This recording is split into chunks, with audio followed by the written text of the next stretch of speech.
This is me at the payphone again. Malcolm seemed a little bit anxious. I think it was a pretty charged time for him. Going back to Asheville, sober, and trying to see little Malcolm all sort of work together to make it an intense time for him. We go for a swim at the bottom of the falls? No, it's on up here. Malcolm brought his new girlfriend, Lynn, on the trip. She gives him a sense of stability and family which seems to help him stay sober. Malcolm hadn't made any arrangements with his wife to see their son, so he spent most of the day on various payphones trying to get through to her. They never did connect. We're not home? You're experiencing a part of my life.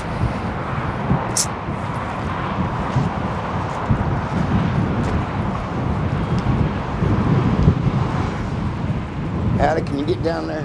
Yeah, if the wind weren't blowing, it'd be easier. What? That's not nice. If the wind... Yeah, the wind will knock you over, knock anybody over. Yeah, well, my balance is not good. Thank you so much. I appreciate it. Hello. There you go. Here comes the fella, I bet you. What were you saying? I'm really mixed emotions about this little Pandora's box that keeps sticking your fingers in, you know? Mm-hmm. This is a pretty heavy thing. It's just not entertainment tonight. Yeah. It's like reality.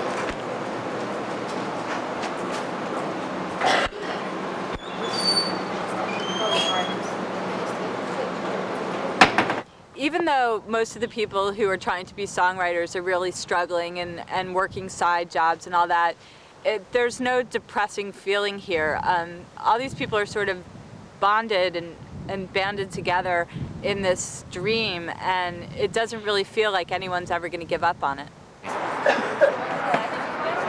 Gene Cook is a regular performer at the BlueBird. He's very comfortable there, and there is always a chance that someone might discover him. I'm just a red-headed Alabama hick, you know, that didn't know anything about the music and got into it because I loved writing songs and wanted to write a great song and wanted to sing for folks. This is a redneck love song I wrote. It's about Joe and Betty.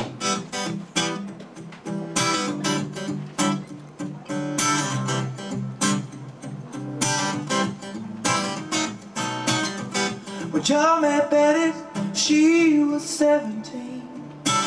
She worked the diner with Joe pumped gasoline. He sat for hours, drank his coffee black. His empty cup kept Betty coming back. Oh yeah, yeah, yeah. Gene has a slight advantage in the music business in that he has a manager, a woman named Pam Lewis, who helps try and get him set up with other people in the music industry. I wish I could wave my magic wand and make Garth the next, the Gene Cook the next Garth Brooks, but it hasn't happened yet. Mm-hmm. Do I think it's going to happen? Yes. Do I think that he's an artist that is multi-talented, is a very prolific writer, but he's not an artist that everybody says, I get it right away. This is Phoebe Lewis, Hi, Phoebe. Jerry Lee's daughter. Hey. Phoebe Lewis is Jerry Lee Lewis's daughter. She's getting her own career off the ground and is interested in working with Gene. My parents turned me on to your dad at a very, very young age. Even though Gene seems no closer to getting a deal than when we first arrived in Nashville, the buzz about him around town is really good, and Pam seems to keep finding people that are really interested in working with him. I had a meeting with Pam the other day, and she raved about Gene. Mm-hmm. And so she invited us down, and I think he's great. I think he's wonderful. I'd like to work with him in whatever capacity, I don't know, co-writing or doing. I'd like to do some of his songs. Pam Lewis introduced us to another one of her clients, Tiffany. Tiffany was a very big pop star back in the early 80s. A couple of years ago, she decided to come to Nashville and start a career in country music. Right now, she's finishing up a couple of songs for a demo album. They say the world is big enough for everyone to find true love. She's got so much to live up to. Her first public appearance has the potential for, 10 music critics saying, you know, here is some old mall singing girl who thinks she can sing country and she can't. Tiffany cannot afford to go out and not be great the first time she performs. Okay, when you hit the loves, can you back off just a little? There are a lot of female artists now, and country is kind of making another transition. So you just have to sit back and watch where the market's going. And I feel confident that there will be a niche for me there. Someone in love. Like it? I kind of like it. Like it? Okay. And what's this? What's this? Oh, these are my my BlueBird black clothes. And in order for them to stay black, I have to dye them every couple of weeks. Andy has played at the BlueBird Cafe in the past, but it's always a really big deal, and she recently had another showcase there. The first time I heard her play, I thought, this is terrible. I didn't like her voice, and I didn't like the song, and we didn't pass her for the songwriter's audition. And she said she was going to show me. She was going to show me that she was good, and she was going to keep re-auditioning, and she was going to keep playing. And I was the first one to be shocked when she got a publishing deal and starting to get holds, and it just goes to show I don't know everything, and I'm thrilled for her. It's just been an evolution, you know. She's watched me. It's been 4.5 years. She's watched me go through the ranks. All right, well, hey everybody, welcome to the BlueBird. My name is Andy Jennings.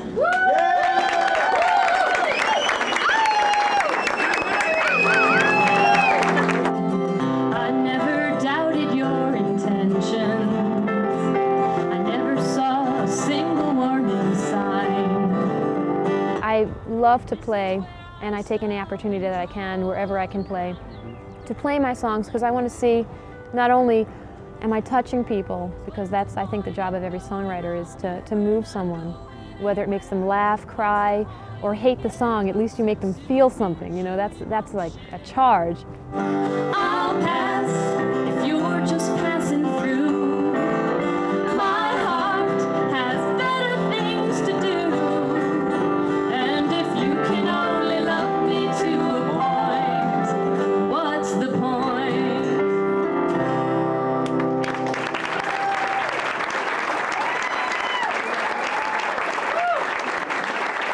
It just made my heart feel so good to see you. Just come for the heck of it? I love you. I can eat, I can live on compliments. I don't even have to eat or sleep, you know? Well, Andy consistently gets good feedback from people about her music. She knows it doesn't always translate to getting ahead in the business. Hello, brother. We're in Hot Springs, North Carolina. How you doing? I'm over here just with these couple of Yankees. All righty. See you then. Bye. Malcolm seemed to be making an effort to reconnect with his family in the past in one way or another, and visiting his brother was a big step.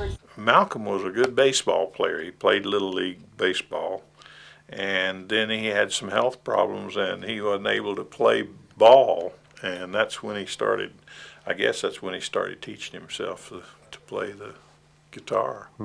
And I remember he had an old electric guitar that he was playing on, and he didn't have any amplifier or anything like that, and so he's just playing that old guitar that didn't make much noise.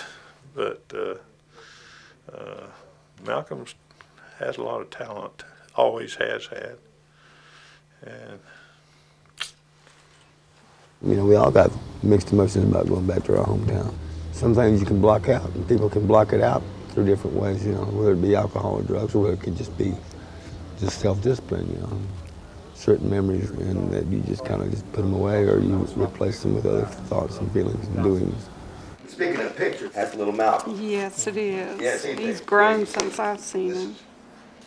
Although we didn't get to see little Malcolm, I think that for him it was good to have gone and made the effort. I ain't got a CD player. I don't know if y'all do or not, but here's a couple of tapes. I haven't got a CD. I don't either. Maybe Chris does. Yeah. So what do you think about his CD coming out? well, we hope he's successful with it. I'm so glad you came. Love you too. Take care. Malcolm poses for the cover of his CD. background. He'll rise up. Gene considers another career. Every musician I know wants to be a baseball player. Andy learns a lesson about the realities of Nashville. It's okay. It's on to the next thing. It may really be that some dreams don't come true. It's hard to follow a dream when you got a baby.